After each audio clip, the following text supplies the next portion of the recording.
Ready. Alright, hey, what's up, Street Talks? Eric from the Eric Street Photography Blog. Currently here in Vancouver with my boy Taco. So we're just gonna do a quick interview. It's Take. But Big Head Taco. Okay, so Taku? Take. Yes. Okay, so it's Take, but his Instagram is Big Head Taco and on social media. Take, right? Yes, sir. Alright, cool. So we'll start the interview. Alright. So Take, Hello, give us an introduction to yourself. My name is Take. We try to pick a quiet spot, and there's like a lot of people walking through. My name is Take, and I do BigHeadTaco.com. I do a lot of camera reviews for Fuji and Leica and other brands. But as well, I do, like Eric, I do a lot of street photography stuff, how-tos, and sort of street style photography lifestyle, I guess. So how is street photography in Vancouver? It is pretty good. One of the things, even just the weather, it's you can pretty much do it year-round because it's pretty mild. It's not as mild as where you're from in Southern California, but it's great. It's a very multicultural city like San Francisco. A lot of, like, we're in Chinatown right now, but a lot of people passing through. So we get a nice variety of cultures and a nice mixture of older buildings, newer buildings, different types of people. So yeah, it's a great city for street photography. Nice. So you like shooting in Chinatown. Where else do you like to shoot here in Vancouver? Chinatown's great. Just over next to Chinatown is the area called Strathcona, and it's the oldest residential neighborhood in Vancouver. So I love seeing old homes and meeting the people that live in the homes, or the people that sort of crawl around the area. So I love that. I love Gastown, which is kind of a touristy area, but it attracts a lot of computer companies, IT, tech, advertising, marketing. So you get a weird mixture of tourists with hipsters, with architects, animation guys, and then you got like homeless people and people kind of destitute, and they all kind of are forced almost to live together in the same area. And so I love sort of that dichotomy, and I enjoy walking around taking those pictures as well. So one cool thing about you, Take, is that you started on film. You actually worked for Kodak. Yes. So for can you 10 years. Tell us your story of how you've gone from Kodak shooting film and now you're doing some more digital stuff? Well, I was one of the last guys. I actually was shooting for a CFL, the Canadian Football League football team, and all the other press photographers, they all had digital cameras, and I was the last guy. This was like 2001 that still was shooting film, and they're all thinking, why is this guy shooting film? But because of working for Kodak, I had free film, so it made the most sense. The digital cameras at the time were quite a bit more, and in terms of the resolution, you still got better. I mean, even now you can argue that film still has better resolution, but at that time it was night and day between film and digital, so I felt I could take better pictures. But over time, through social media and being able to share pictures on the internet, film became more and more impractical. Yeah. And I stopped working for Kodak, and then realized how expensive film was. Yeah. And all my customers that I sold to, they would give me free prints and free scanning and stuff like that. So, but then I realized the practicality of digital. So I love both film, but I also love digital for its ability to share things very quickly to a wider audience. So show us the toys that you're shooting with right now. Okay, well, I have the new. I mean, you're shooting with the X100. Yes. But I have the X100S with the TCL X100 teleconverter, which converts the 23 mil lens, which is a 35 mil equivalent. It converts it to a 50 mil equivalent. So it works out to be like a 33 mil lens. So it almost feels like you're shooting with a Leica. You could shoot in the optical view mode, so you still feel like you're shooting with a Leica. And like you talk about chimping and not chimping. This is beautiful. If you turn off the preview, so as soon as you take a picture, usually there's a preview for, you can set how many seconds you can see it for. With the X100, you can turn off the preview. So when you're in the optical viewfinder mode and you take your picture, there is no screen blank out at the moment of exposure. And a lot of Leica guys romantically talk about that actual moment of exposure.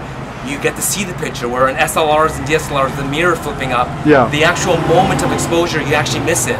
So if you like that sort of Leica romantic philosophy, you can still get that with the Fuji by turning off that preview mode, shooting an optical view mode, and shoot it, and you get that actual moment of exposure. So that's why I love this. But I thought you needed a really expensive camera to be a good street photographer. No, actually, you don't. We had a nice, I think we talked about it, my Instagram account, @BigHeadTaco. Most of the pictures I shoot with a lot of people ask me, like, what are you using? It's actually just my iPhone 5S. The leap from the iPhone 4 to the 5 is a big leap. It went from a 5 megapixel sensor to an 8 megapixel. Yeah. Now 8 is amazing. It's what point and shoots and almost what DSLRs were about 10 years ago. So you can get that level of quality. You don't get much the dynamic range, so you have to be careful about highlights and shadows. But especially if you're going to the corners like this with pretty even lighting, an iPhone takes amazing pictures. So I actually did a workshop with Emily Carr with some youth, and on that workshop they all had digital cameras sponsored by corporations, and I actually used my iPhone, telling them the first thing you might think is you need something fancy, and I told them I shoot for Leica, I shoot for Fuji, I have a lot of my own cameras, but I said, just to prove to you that you don't need a fancy camera, I'm going to do my whole street photography seminar using just my iPhone. And so like you, we both have some fancy and cool cameras, but we also shoot with some cameras that maybe some people would point their nose up at it, right? And think, well, that's not a real camera. But I really don't believe that it's the camera that makes the person. It's really your eye and your vision. And with that, you can take great pictures. And so you're really passionate about shooting street photography. What about it draws you to it? And what are some tips you advise maybe other street photographers who are interested in? Well, I love the interaction with people. I did weddings, and I love the interaction with the people. And so with street photography, I almost feel like it's National Geographic. You know, they kind of merged the environment. So they say they're in some African country, so they have to get the scenery, but they would have people in there. And it's the merging of a portrait and scenery together. And street photography does that. It puts people in relation to the environment that they're in.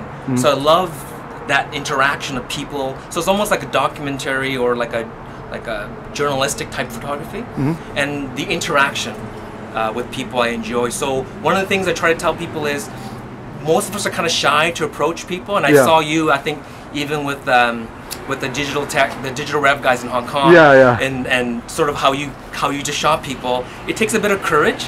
I think it takes a love of people, and we want to interact with the people we shoot. Even though we're shy, we see that cool girl in that cool dress, or that cool guy with that funny hat, and you want to ask them, hey, you know, my name is so-and-so, why do you wear that hat? Or, you know, what do you do for a living? But we're too shy, so we kind of steal the picture, and then we kind of hope that, other than the picture itself, you kind of want to get to know the person. So I kind of built up the courage. Doing weddings, you're good at interacting with people, so I use that ability to really interact with people. So now I actually have less joy in the image itself, but more joy in actually meeting the people. So sometimes, like even with you, my image count goes down as I hang out with you. I take less pictures, but I cherish what we talk about more than the actual image itself. And then that one or two images that I did take of us or you, it means more to me. And I think it shows when you share it with people, and you can actually tell a story about the picture, saying, you know, this is the person, I met him, this is his name, this is what he does for a living, these are his hopes and dreams. This is a guy in New York, Humans of New York, I think. He gives a story with his picture, and I think that's the appeal. And same with me. I think getting to know people and having interaction with the people you're shooting with is a big part of my street photography. So what are some you know, projects that you're currently working on, and what can people check out on your blog and stuff like that? Well, I do a lot of camera reviews because, well, part of it does create traffic, but I do as well throw in little articles on tips. We talked about it, like a great chef never hoards recipes, but he comes up with recipe books to share. So I think as a street photographer, I want to share every trick and tip that I've learned, so I try not to hoard it. So I try to teach little things like scale focusing, about not chimping, about things like that. And that's really where I get my most joy from. I get traffic from camera reviews, but really I enjoy people interacting, commenting. So not just going on DP review, complaining about what because I do jump in there and kind of try to get in there, but I don't want to get into arguments.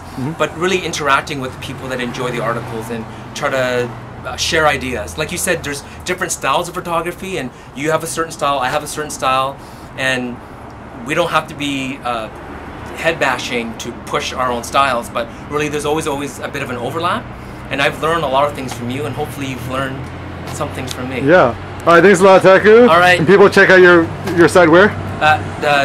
BigHeadTaco.com, and on Instagram and Twitter just @BigHeadTaco. Nice. All right, dude. All right. We're gonna head out. Shoot the streets. Peace All out. right. Take care.